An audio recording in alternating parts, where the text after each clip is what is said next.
Hello students, welcome to my channel CBSE science. और आज यहाँ पर हम लोग डिस्कस करेंगे अपना part 2 of the reasoning analogy for the NTSC।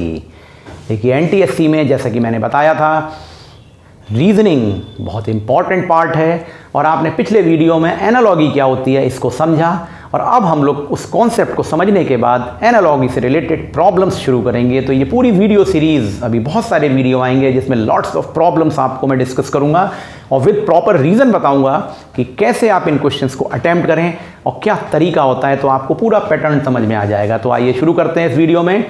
यहाँ पे कुछ क्वेश्चंस को लेंगे जिसके थ्रू आपको हम एक्सप्लेन करने की कोशिश करेंगे कि एनालॉजी है क्या, ये वर्बल एनालॉजी क्या है। और इसके बाद बच्चों बहुत ही जल्दी नॉन वर्बल एनालॉजी के भी वीडियोस आने वाले हैं जिसके थ्रू आप दूसरे तरह की एक और पिक्टोरियल एनालॉजी को सीखेंगे। चलिए तो शुरू करते हैं। तो देखिए, सबसे पहला क्वेश्चन जो है, इसी तरह के क्वेश्चन बनते हैं। अब आपसे जब आप इनको करेंगे तो आपका लॉजिकल माइंड शार्प होगा।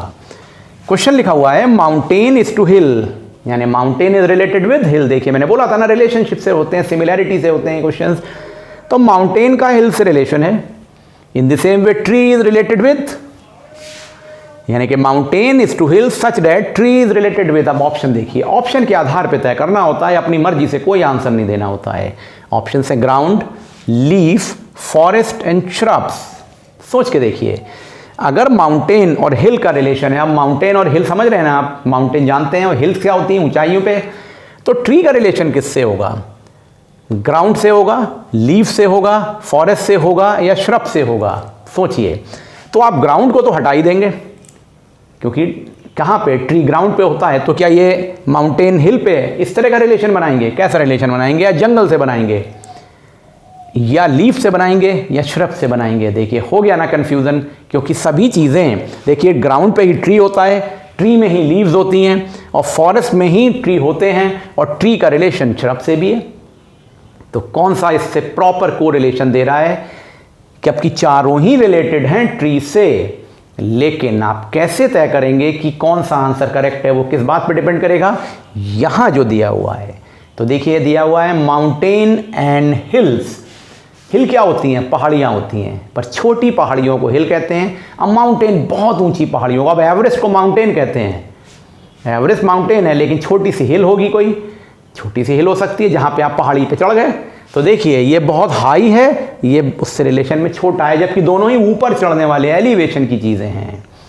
तो ग्राउंड तो आ ही नहीं सकता, फॉरेस्ट तो आ ही नहीं सकता, क्योंकि ट्री तो जंगल में उगते हैं। यहां कोई ऐसा थोड़ी है कि माउंटेन पे हिल उगती हैं या माउंटेन पे हिल होती हैं। हिल एक छोटा सा माउंटेन मान सकते हैं, कम हाइट का, कम एल्टीट्यूड का। अब माउंटेन बहुत पीक वाली वैल्यूज के होते हैं। तो आप सोच के देखिए, अगर हम ट्री को श्रब से देखें तो ट्री बहुत लंबे होते हैं और श्रब झाड़ियाँ होती हैं, छोटे पेड़, छोटे छोटे झाड़ियों को कहते हैं। तो झाड़ियों का रिलेशन श्रब हिल से हो सकता है, श्रब से हो सकता है, और माउंटेन का कंपैरिजन ट्री से हो सकता है, लेकिन बाकी सारे ऑप्शन नहीं आते हैं। तो आप ये नहीं कह सकते ट्री पे लीव्स होती हैं तो माउंटेन पे हिल होती हैं। माउंटेन पे हिल थोड़ी होती हैं, माउंटेन अलग स्ट्रक्चर है, हिल एक अलग स्ट्रक्चर है। लॉजिक समझ में आ गया ना? तो इसका आंसर होगा फोर्थ ऑप्शन, श्रब्स। अब ये नोट कर लीजिए और लॉजिक सोचिए, जैसे मैं आपको बोल रहा हूँ, इमेजिन करने के लिए, थिंकिंग के लिए। चलिए दूसरे क्वेश्चन पे आते हैं। ये सिंपल है, ये थोड़ा कंफ्यूजिंग था, लेकिन ऑप्शन ही आपको कंफ्यूज करेंगे। तो देखिए, रुपी इज टू इंडिया, यानी इंडिया में क्या चलते हैं? रुपी। तो ये भी एक करेंसी है। अब आइडिया लगाएंगे करेंसी कहाँ की है। अब ये थोड़ा जीके से भी रिलेटेड है। Turkey, Bangladesh, Japan and China. I think ये सिंपल है, जापान। तो आपने पता लगा लिया, यहाँ जापान लिख देंगे, आंसर है, टिक कर देंगे। ये देखें जरा, ये भी इसमें दिमाग लगाना पड़ेगा। पोल और मैग्नेट, पोल और मैग्नेट जानते हैं ना, साइंस पढ़ रहे हैं। तो मैग्नेट में क्या होते हैं? पोल्स होते हैं, नॉर्थ और साउथ पोल, दो पोल होते हैं। तो बैटरी, इससे क्या ऑप्शन होगा? अब ऑप्शन सेलेक्ट करेंगे, अपनी मर्जी से आंसर नहीं देंगे। तो देखिए एनर्जी, बैटरी एनर्जी प्रोवाइड कराती है, इलेक्ट्रिकल एनर्जी, कोई प्रॉब्लम नहीं। बैटरी में एनर्जी अपॉन टाइम कर दें तो पावर आ जाता है, तो ये भी रिलेटेड है भाई बैटरी से। कंफ्यूजन बढ़ रहा है। टर्मिनल और सेल, कॉम्बिनेशन ऑफ सेल को बैटरी कहते हैं, और ये टर्मिनल्स। जरा सोच के देखिए क्या ऑप्शन होना चाहिए। पोल के साथ मैग्नेट का रिलेशन है, तो बैटरी के साथ भाई चारों जुड़ रहे हैं, एनर्जी, पावर, सेल और टर्मिनल, सभी चीज़ें बैटरी में इंक्लूडेड हैं। तो हुआ कन्फ्यूज़न। तो देखें, एक पोल में एक पोल, दूसरा पोल, नॉर्थ और साउथ पोल, कितने पोल हुए एक मैग्नेट में? 2 पोल। तो बैटरी में कितने टर्मिनल होते हैं? 2 टर्मिनल, पॉजिटिव एंड नेगेटिव। देखिए कंपैरिजन देखना है, ये नहीं कहना है कि मैग्नेट के अंदर पोल है तो बैटरी के अंदर सेल है, नहीं। क्यों? अब बैटरी के अंदर सेल क्यों नहीं है? क्योंकि cell is the combination of battery. Battery के अंदर सेल नहीं है, कई सारी सेल को मिला के बैटरी बनती है, तो कई सारे पोल को मिला के मैग्नेट नहीं बन जाता है। ये कोई कंक्लूजन नहीं हुआ, यहाँ कंपैरिजन हुआ। पावर से भी नहीं हो सकता, यहाँ एनर्जी का रिलेशन तो है नहीं। टर्मिनल 2 होते हैं तो पोल भी 2 होते हैं, तो यहाँ आंसर हो जाएगा टर्मिनल। तो लॉजिक आपको क्या लगाना है वो इंपॉर्टेंट है, आंसर तो सभी देखने में ठीक लग रहे हैं, तो तुक्के से काम नहीं चलेगा। चलिए अगले क्वेश्चन को देखें। 4th देखिए, architect building is to sculpture, तो क्या होगा? तो देखिए आर्किटेक्ट क्या डिज़ाइन करता है? बिल्डिंग को डिज़ाइन करता है। तो स्कल्पचर क्या करेगा? म्यूजियम, स्टैच्यू, चिसल और स्टोन। लॉजिक लगाइए, आर्किटेक्ट क्या डिज़ाइनिंग करता है? बिल्डिंग की। तो स्कल्पचरिंग करने का काम कौन करता है? स्टैच्यू पे होता है ना, तो आंसर हो गया स्टैच्यू। आई थिंक ये तो सिंपल समझ में आ रहा है। म्यूजियम तो बनाएगा नहीं भाई, चिसल तो बनाएगा नहीं, स्टोन तो बनाएगा नहीं, तो आंसर इसका आ जाएगा स्टैच्यू। आई थिंक आपको 4 समझ में आए। और क्वेश्चंस को देखते हैं। तो आइए बच्चों आप शुरू करते हैं अगले के क्वेश्चंस को। तो देखिए क्वेश्चन नंबर 5 क्या है? Marathon is to race. Marathon is to race, यानी मैराथन एक रेस है, एक तरह की रेस है। तो हाइबरनेशन क्या है? ऑप्शन है विंटर, बियर, ड्रीम और स्लीप।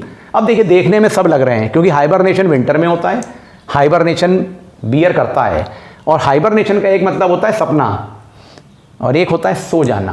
क्या रिलेशन क्या है? Exact relation. देखने में सब ठीक लग रहे हैं, लेकिन सोचिए मैराथन एक तरह की रेस है। अब देखें तो अगर हाइबरनेशन विंटर में हो रहा है तो ये तो नहीं लिखा है मैराथन कहाँ हो रही है, तो मैराथन नहीं हो मैं विंटर नहीं हो सकता। मैराथन में कौन पार्टिसिपेट कर रहा है ये तो नहीं लिखा है, तो यहाँ पे बियर और हाइबरनेशन नहीं हो सकता, क्योंकि बियर हाइबरनेशन करे तो ठीक है, कोई प्रॉब्लम नहीं, लेकिन यहाँ ये तो नहीं लिखा है ना पार्टिसिपेशन किसका है। और ड्रीम भी नहीं हो सकता। तो देखिए मैराथन एक तरह की रेस है, तो हाइबरनेशन एक तरह का स्लीप है। आपने बायोलॉजी में हाइबरनेशन, विंटर हाइबरनेशन और समर एस्टिवेशन पढ़ा होगा। दूसरे क्वेश्चन पे आते हैं। Petals to flower. फ्लावर में क्या होते हैं? पेटल्स होते हैं। तो कंपेयर करिए, देखिए इससे डिफरेंट तरह का क्वेश्चन बन गया। सॉल्ट इज टू पेपर, नमक और मिर्च। Tyre is to bicycle, bicycle और टायर।